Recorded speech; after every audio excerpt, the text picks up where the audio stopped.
দেখুন বন্ধুরা 3-4 মিনিট সময় ধরে টমেটোটা সিদ্ধ করে নিয়েছি খুব ভালো। দেখুন বন্ধুরা কড়াইটা গরম হয়ে গেছে, গরম কড়াই দিয়ে দিচ্ছি আমুল বাটার। বন্ধুরা 7-8 মিনিট সময় ধরে পাস্তাটা খুব ভালো মতো দেখুন আমার হোয়াইট সসটা হয়ে এসেছে। এই ঘনত্ব রাখলেই হবে। এটা পাশে সরিয়ে রাখছি। দেখুন সবটা খুব ভালো মতো মিক্স করে নিয়েছি। এরপর যে সসটা বানিয়েছি হোয়াইট সসটা আস্তে আস্তে এখানে ঢেলে দিচ্ছি। সমস্ত সসটা এখানে ব্যবহার করে দিচ্ছি।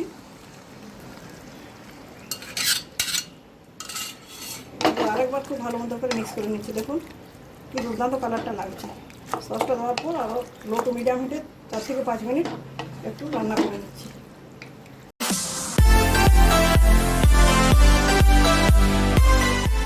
নমস্কার বন্ধুরা, আমার চ্যানেলে আপনাদের সবাইকে স্বাগত জানাই। আজ আর একটা নতুন রেসিপির সাথে। বন্ধুরা কম বেশি আমরা সকলেই পাস্তা খেতে পছন্দ করি। আমি এই জন্য আজকে একটা পাস্তা রেসিপি আপনাদের সাথে শেয়ার করব। অনেকে বলেন পাস্তা খেতে খুবই ভালো লাগে, কিন্তু বাড়িতে পাস্তা বানালে সেটা রেস্টুরেন্টের মতো হয় না। কী কী উপকরণ ব্যবহার করলে এবং কীভাবে বানালে বাড়িতে বানানো পাস্তা রেস্টুরেন্টের পাস্তার স্বাদকেও টেক্কা দেয় বা তার চেয়েও বেশি হয়, সেটা জানতে হলে আমার ভিডিওটি বন্ধুরা প্রথম থেকে শেষ পর্যন্ত ধৈর্য ধরে দেখতে হবে। আজকে আমি বানাবো স্পাইসি হোয়াইট পাস্তা। এই জন্য এখানে নিয়েছি দেখুন পাস্তা দানার এখন কম পরিমাণে দেখেছি, আবার কিছুটা অ্যাড করবো।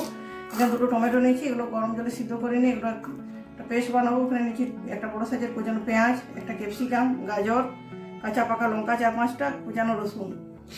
তো চলুন বন্ধুরা রেসিপিটি আমি শুরু করছি। প্রথম থেকে শেষ পর্যন্ত ধৈর্য ধরে দেখবেন। আর যে হোয়াইট সসটা সেটা আমি বাড়িতেই বানাবো।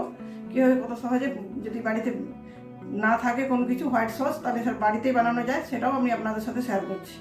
বন্ধুরা রেসিপিটি শুরু করা যাক তাহলে। রেসিপি শুরু করার প্রথম ধাপ হিসেবে একটা সসপ্যানে দেখুন আমি জল নিয়েছি। জলটা গরম হয়ে গেছে। গরম জলে টমেটো নিয়েছি। টমেটোগুলো গাগুলো একটু করে চেরা করে দিয়েছি। ফুটন্ত জলে টমেটোটা খুব ভালো মতো করে সিদ্ধ করে নিচ্ছি। ততক্ষণ পর্যন্ত সিদ্ধ করবো যতক্ষণ পর্যন্ত টমেটোর গায়ের যে উপরে যে পাতলা আস্তরণ বা খোসাটা একটু ফুলে ফুলে উঠে না যায়। যতক্ষণ ওদিকে টমেটোগুলো সিদ্ধ হচ্ছে, সে আর একটা গ্যাসের ওভেনে বসিয়ে দিয়েছি একটা পাত্র। তাতে দিয়েছি পরিমাণ মতো জল। এই জলের মধ্যে দিয়ে দিলাম লবণ, আর দিয়ে দিচ্ছি 1 চামচের মতো সাদা তেল। সবটা খুব ভালো মতো মিক্স করে নিচ্ছি। এই জলটার মধ্যে পাস্তাগুলো সিদ্ধ করে নেব। 7-8 মিনিট সময় ধরে খুব ভালো মতো নাড়াচাড়া করে পাস্তাগুলো সিদ্ধ করে নিচ্ছি। বন্ধুরা 3-4 মিনিট সময় ধরে টমেটোটা সিদ্ধ করে নিচ্ছি। খুব ভালো মতো সিদ্ধ হয়ে গেছে। দেখুন খোসাটা উঠে যাচ্ছে। তো গ্যাসের ফ্লেমটা অফ করে দিচ্ছি। জল থেকে টমেটোগুলো পুরো ঠান্ডা করে নিচ্ছি। তারপর খোসা ছাড়িয়ে মিক্সিং জারে খুব ভালো মতো করে এটা একটা মিহি পেস্ট বানিয়ে নেব। বন্ধুরা 7-8 মিনিট সময় ধরে পাস্তাটা খুব ভালো মতো করে সিদ্ধ করে নিচ্ছি। পাস্তাটা কালার চেঞ্জ হয়ে গেছে, পুরোপুরি সিদ্ধ হয়ে গেছে। একটা ডালির সাহায্যে জল ঝরিয়ে এটাকে ঠান্ডা করে নিয়ে ফিরে আসছি। এরপর হোয়াইট সস বানাবো। ওই জন্য গ্যাসের ওভেনে বসে দিচ্ছি একটা প্যান। গ্যাসের ফ্লেমটা লোতে দিয়ে দিচ্ছি। তারপর দিয়ে দিচ্ছি কিছুটা বাটার।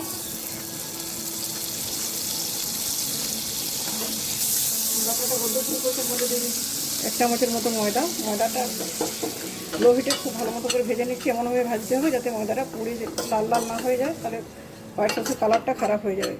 ময়দাটা ভাজা হয়ে গেছে, ফেনা আছে। এই অবস্থা ফ্রিজে গরম করে ঠান্ডা করে যে ফ্রিজে দুধটা রেখেছিলাম সেই ঠান্ডা দুধটা এখানে অ্যাড করে দিচ্ছি। দুধটাই এখানে ব্যবহার করবেন। সবসময় ঠান্ডা দুধ ব্যবহার করতে হবে, গরম দুধ কোনোভাবে ব্যবহার করা যাবে না। বন্ধুরা হোয়াইট সসটা অনেকটাই ঘন হয়ে আসছে। এই পর্যায়টাকে আরও ঘন এবং সুস্বাদু করার জন্য চিজ দেওয়ার প্রয়োজন ছিল, কিন্তু আমার কাছে চিজ যেহেতু নেই হাতের কাছে, ওতে এখানে আমি 2 চামচের মতো আমুল গুঁড়ো পাউডার দিয়ে দিচ্ছি, যাতে স্বাদটা খুব ভালো মতো হয়ে যায়। দেওয়ার পর মিক্স করে আর একটু ঘন করে নিচ্ছি। কী ধরনের ঘনত্বটা লাগবে সেটা দেখাচ্ছি, আপনার ভিডিওর মাধ্যমে দেখতে থাকবেন। দেখুন আমার হোয়াইট সসটা হয়ে এসছে। এই ঘনত্ব রাখলেই হবে। এটা পাশে সরিয়ে রাখছি। এরপর বাকি পাস্তা রান্নাটা শুরু করবো। এই জন্য গ্যাসের ওভেনে বসিয়ে দিচ্ছি একটি কড়াইটা গরম হয়ে যায়। এটা আপনি সাদা তেলেও রান্না করতে পারেন, আবার বাটার দিয়ে করতে পারেন। আমি আমুল বাটার দিয়ে রান্না করবো, তাহলে পাস্তাটা খেতে খুব ভালো লাগবে। দেখুন বন্ধুরা কড়াইটা গরম হয়ে গেছে। গরম কড়াই দিয়ে দিচ্ছি আমুল বাটারটা বলতে শুরু করেছে। এই পর্যায়ে এখানে দিয়ে দিচ্ছি কুচিয়ে রাখা রসুন। 8-10 পা রসুন আমি কুচিয়ে নিচ্ছি। রসুনটা খুব ভালো মতো করে ভেজে নিচ্ছি। দেখুন বন্ধুরা রসুনটা আমার 2-3 মিনিট ধরে ভাজা হয়ে গেছে।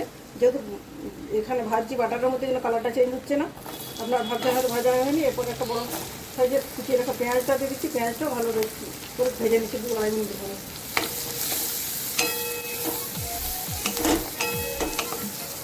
এরপর দিয়ে দিচ্ছি কুচিয়ে রাখা কাঁচা পাকা লঙ্কা, গাজর আর ক্যাপসিকাম। এগুলো সবগুলো দিয়ে খুব ভালো মতো করে ভেজে নিচ্ছি। এই পর্যায়ে একটু লবণ অ্যাড করছি, যাতে তাড়াতাড়ি ভাজা হয়ে যায়, সিদ্ধ হয়ে যাবে।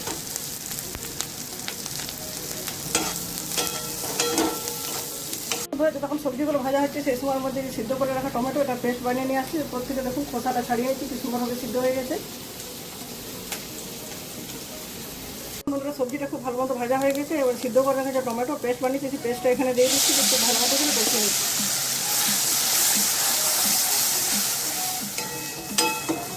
পেস্টটা দিয়ে খুব ভালো মতো করে কষিয়ে নিয়েছি। যেহেতু টমেটো পেস্ট দিয়েছি আর টমেটো সস দেওয়ার প্রয়োজন ছিল না, কিন্তু টমেটো সস দিলে রান্নাটায় অনেক স্বাদ বেড়ে যায়, সেই জন্য 2 চামচের মতো টমেটো সস এখানে আমি অ্যাড করে দিচ্ছি। এরপর সিদ্ধ করে জল ঝরিয়ে রাখা পাস্তাটাও এখানে দিয়ে দিচ্ছি। পাস্তাটা সিদ্ধ করার পর ঝরিয়ে জল ঝরিয়ে নিয়েছি, আর উপর থেকে ঠান্ডা জল ঢেলে দিচ্ছি যাতে পাস্তাগুলো আরও গায়ে লেগে না যায়, ঝরে থাকে। খুব ভালো মতো করে মিক্স করে নিচ্ছি। দেখুন সবটা খুব ভালো মতো মিক্স করে নিয়েছি। এরপর যে সসটা বানিয়েছি হোয়াইট সসটা আস্তে আস্তে এখানে ঢেলে দিচ্ছি। সমস্ত সসটা এখানে ব্যবহার করে দিচ্ছি।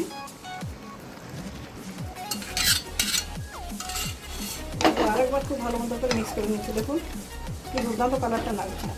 সসটা দেওয়ার পর আরও লো টু মিডিয়াম হিটে 4 থেকে 5 মিনিট একটু রান্না করে নিচ্ছি। তো বন্ধুরা দেখুন আমার হোয়াইট সস পাস্তা বানানো কমপ্লিট হয়ে গেছে। কত সহজ পদ্ধতিতে বাড়িতে রেস্টুরেন্টের মতো স্পাইসি হোয়াইট সস পাস্তা বানানো যায়, সেই রেসিপিটা আমি আপনাদের সাথে শেয়ার করলাম। আশা করছি আজকের রেসিপিটি আপনাদের খুবই ভালো লেগেছে।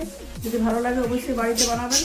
কত সহজে কম উপকরণ দিয়ে বাড়িতে বানানো যায় সেটা আপনারাও দেখেছেন। ভালো লাগলে লাইক শেয়ার এবং কমেন্ট করবেন। চ্যানেলটা যদি নতুন বন্ধু হয়ে থাকেন, চ্যানেলটি এখনও সাবস্ক্রাইব করে না থাকেন, অবশ্যই চ্যানেলটি সাবস্ক্রাইব করে পাশে থাকা বেল বাটন অন করে দেবেন নতুন নতুন ভিডিওর আপডেট পাওয়ার জন্য। আজকের মতো এ পর্যন্ত, পরের দিন দেখা হবে নতুন কোনো রেসিপির সাথে। ধন্যবাদ।